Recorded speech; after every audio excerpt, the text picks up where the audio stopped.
మనం దాడి చేయబోతున్నాము. ఇప్పటికే పాకిస్తాన్ పై మనం ఆంక్షలు విధించాం.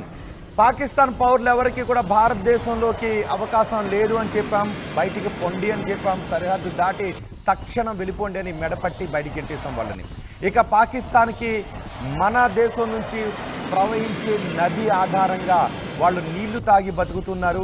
ఇప్పుడు ఆ నదీ జలాల విషయంలో కూడా మనం ఆంక్షలు విధించాం. దీంతో పాకిస్తాన్లో 85% నీటి అవసరాలు ఆగిపోతాయి. నీటి అవసరాలన్నీ కూడా ఈ సింధు జలాలతోనే, సింధు ఉపనది జలాలతోనే వాళ్ళ 80% అవసరాలు తీరుతున్నాయి. ఇప్పుడు అవన్నీ కూడా ఆగిపోయే అవకాశం ఉంటుంది. పాకిస్తాన్లో నీటి కటకట ఏర్పడే అవకాశం కూడా ఉంటుంది. అందుకే ప్రకృతి కూడా బహుశా మనకే సహకరిస్తుందనే సంకేతాలు ఇక్కడ కనిపిస్తున్నాయి. పాకిస్తాన్ నీటి అవసరాల విషయంలోనే కాదు, ఇప్పుడు ప్రపంచ దేశాల ఒత్తిడిని కూడా పాకిస్తాన్ ఎదుర్కొనే అవకాశం ఉంది. ప్రపంచంలో పాకిస్తాన్ మనం క్రమక్రమంగా ఒంటరిని చేస్తూ వచ్చాం. పాకిస్తాన్ ఇప్పటివరకు భారత్పై పాల్పడిన ఎన్నో దుశ్చర్యలకు పాల్పడింది. నిజానికి భారతదేశం తలుచుకుని ఉంటే ఈ పాటికే పాకిస్తాన్ని మనం నామరూపాలు లేకుండా చేసి ఉండేవాళ్ళం. కానీ ఎక్కడో పాకిస్తాన్పై ఒక చిన్న మానవత్వాన్ని చూపిస్తూ మనం వస్తూ ఉన్నాం. పాకిస్తాన్ భారతదేశంపై ఎన్నిసార్లు దాడి చేసినప్పటికీ పాకిస్తాన్ బుద్ధి చెబుతూనే కొంత మానవత్వాన్ని చూపిస్తూ కూడా వస్తూ ఉన్నాం. కొంత ఊపిరి పీల్చుకునే అవకాశాన్ని కల్పిస్తూ వస్తున్నాం అనే చర్చ జరుగుతుంది. కానీ ఈసారి మాత్రం అలాంటి అవకాశం ఇవ్వకూడదు అనే డిమాండ్ అందరి నుంచి కూడా వినిపిస్తోంది. అందుకే భారతదేశం ఈసారి పాకిస్తాన్కి గట్టి బుద్ధి చెప్పబోతోంది. ఆ చెప్పబోయే బుద్ధి ఎలా ఉంటుంది అని ప్రపంచ దేశాలన్నీ కూడా ఇప్పుడు మనం భారతదేశం తీసుకునే నిర్ణయం ఏ విధంగా ఉంటుందని ఆంక్షలు విధించడంతోనే పాకిస్తాన్ అల్లాడిపోవడం మొదలుపెట్టింది. అందుకే సింధు నదీ జలాల ఒప్పందాన్ని రద్దు చేయడాన్ని మేము యుద్ధచర్యగా భావిస్తున్నామని పాకిస్తాన్ అంటుంది.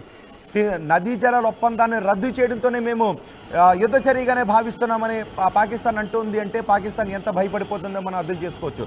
ఇప్పటికే పాకిస్తాన్ మిసైల్స్ టెస్ట్లు చేస్తూ ఉంది. అటు యుద్ధ ట్యాంకర్లతో టెస్ట్లు చేస్తుంది. బహుశా పాకిస్తాన్ యుద్ధ ట్యాంకర్లన్నీ కూడా ఈ పాటికి తుప్పుబట్టే ఉండాలి అనే సెటైర్లు కూడా మనకు వినిపిస్తున్నాయి. ఎందుకంటే పాకిస్తాన్లో ఆ దేశ పౌరులు కట్టే ట్యాక్స్ ద్వారా వచ్చేటటువంటి ఆ దేశ ప్రజల డబ్బులన్నీ కూడా పాకిస్తాన్ దేనికి ఉపయోగిస్తుందంటే ఉగ్రవాదులను తయారు చేయడానికి ఉపయోగిస్తుంది తప్ప ఆ దేశ ప్రజల బాగోగుల కోసం మాత్రం ఉపయోగించట్లేదు.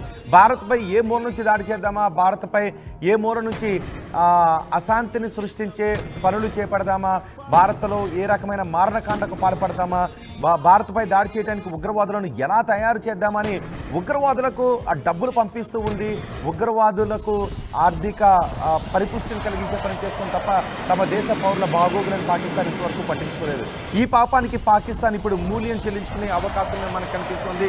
అందుకే పాకిస్తాన్ వాళ్ళ యుద్ధ ట్యాంకులతోనో మిసైల్స్తోనో విన్యాసాలు చేసినప్పటికీ కూడా భారత్ ముందు ఈసారి తల వంచక తప్పదు.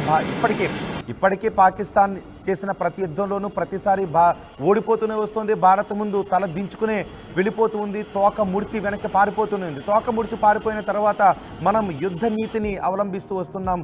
ఆ నీతితోనే భారత్ అవలంబిస్తున్న నీతి కారణంగానే ఇప్పటికీ పాకిస్తాన్ బతికి కట్టగలుగుతోంది.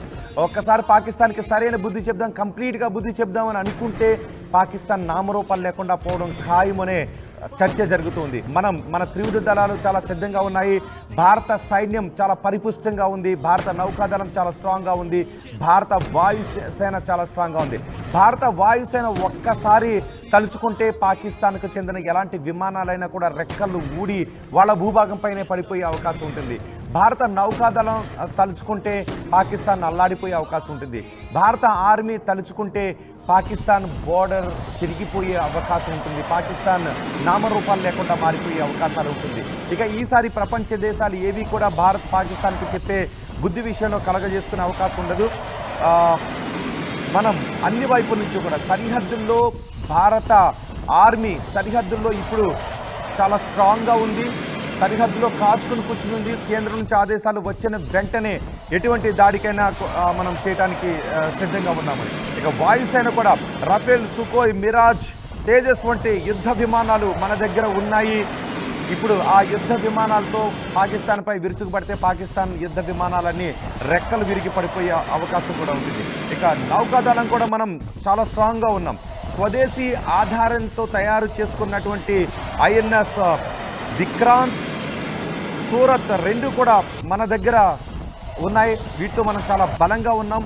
ఐఎన్ఎస్ విక్రాంత్ విమాన వాహక నౌకా యుద్ధ విమానాలను మోసుకుంటూ వెళ్ళి పాకిస్తాన్పై మనం దాడి చేసే అవకాశం ఉంటుంది. పాకిస్తాన్ రెస్పాండ్ అయ్యే లోపే వాళ్ళు కాళ్ళు విరిగి నేలపై పడిపోయే అవకాశం ఉంటుంది. ఇలా మనం నౌకాదళం, ఆర్మీ, వాయుసేన మనం ఎంత పరిపుష్టంగా ఉన్నామో ఈ దృశ్యాలు మనకు చూపిస్తున్నాయి. మీకు ఒక్కసారి పాకిస్తాన్ చేస్తున్న విన్యాసాలు కూడా ఇప్పుడు నేను ఆర్టీవీ స్క్రీన్ పైన చూస్తాను.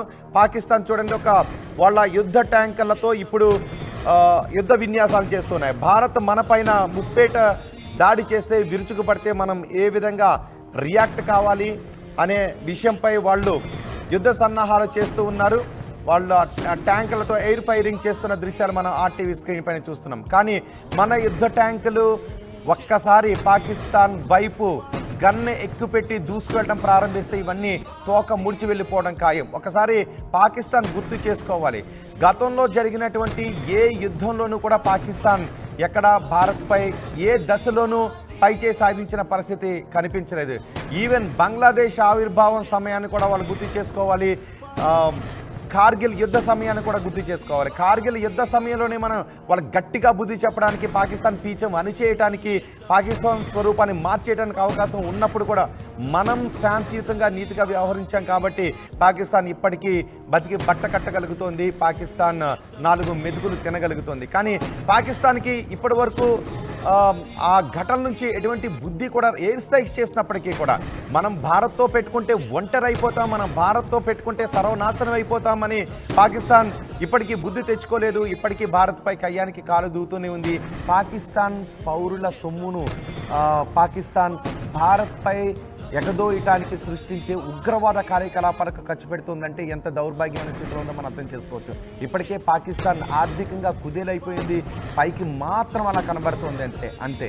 పాకిస్తాన్ ఆర్మీకి పాకిస్తాన్ పౌరుల పట్ల బాధ్యత ఉండదు, పాకిస్తాన్ ప్రభుత్వానికి పౌరుల పట్ల బాధ్యత ఉండదు. వీళ్ళందరూ కలిసి, పాకిస్తాన్ ఆర్మీ, పాకిస్తాన్ ప్రభుత్వం వీళ్ళందరూ కలిసి భారత్పై దాడులు చేయడానికి ఉగ్రవాదులను తయారు చేసి ఆ ఉగ్రవాదులను ఉసుకొలుపుతారు. వాళ్ళ దేశ ఆర్థిక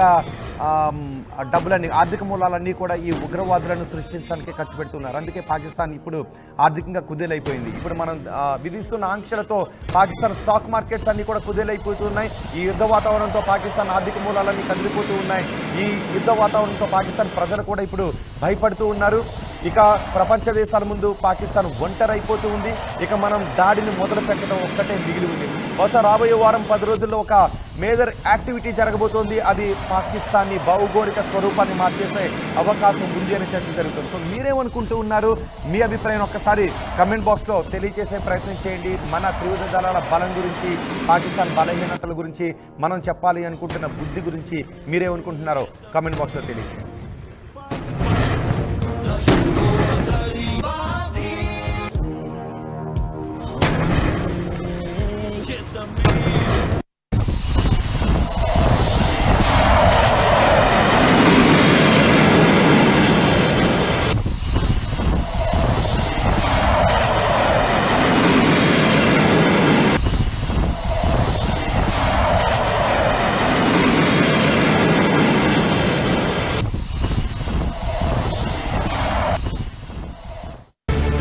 యూపీఎస్సీ సిఎస్సి 2024 ఫలితాల్లో 16కు పైగా ర్యాంకులు సాధించి ప్రభంజనం సృష్టించిన విష్ణు ఐఏఎస్ అకాడమీ విద్యార్థులు.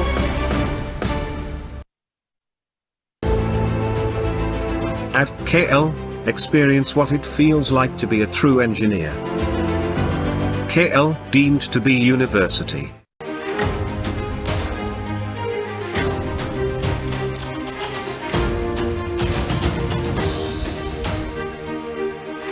బ్రేకింగ్ న్యూస్, కశ్మీర్పై దాడి తర్వాత భారతదేశం పాకిస్తాన్పై తీసుకునే ప్రతీకార చర్య ఎలా ఉండబోతోంది?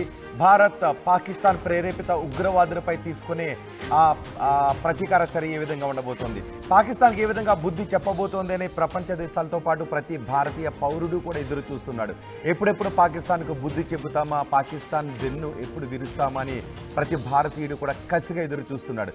ఈ సమయంలో ఎటువంటి సన్నాహాలు జరుగుతున్నాయి ఇప్పుడు నేను మీకు చెప్పబోతున్నాను. మొత్తం భారత్ ముప్పేట దాడి చేయబోతోంది. నిజానికి ముప్పేట కాదు, నలువైపుల వైపుల నుంచి కూడా పాకిస్తాన్పై దాడికి భారత్ సిద్ధమవుతుంది. పాకిస్తాన్కి ఈసారి భూభాగం గుర్తున్నంతకాలం, భూమి గుర్తున్నంతకాలం పాకిస్తాన్కు గుర్తుండిపోయే దెబ్బను కొట్టబోతున్నాం అనే సంకేతాలను ఇప్పటికి మనం ఇస్తున్నాం. వాయుసేన ఇప్పటికీ అప్రమత్తమైంది, అటు నేవీ అప్రమత్తమైంది, ఇటు ఆర్మీ కూడా అప్రమత్తమైంది. అంతేకాదు ఈ 3 విభాగాల నుంచి మాత్రమే కాదు, ప్రపంచ దేశాల మద్దతు కూడగడుతూ పాకిస్తాన్ చరిత్రలో గుర్తుండిపోయే దెబ్బ ఇప్పుడు మనం కొట్టబోతున్నామనే సంకేతాలను ఇస్తున్నాం. ఒకసారి మీరు ఆర్టీవీ స్క్రీన్ పైన చూడొచ్చు, వాయుసేన ఏ విధంగా అప్రమత్తం అవుతుందో మనం ఆర్టీవీ స్క్రీన్ పైన చూడొచ్చు. వాయుసేన యుద్ధ విమానాలు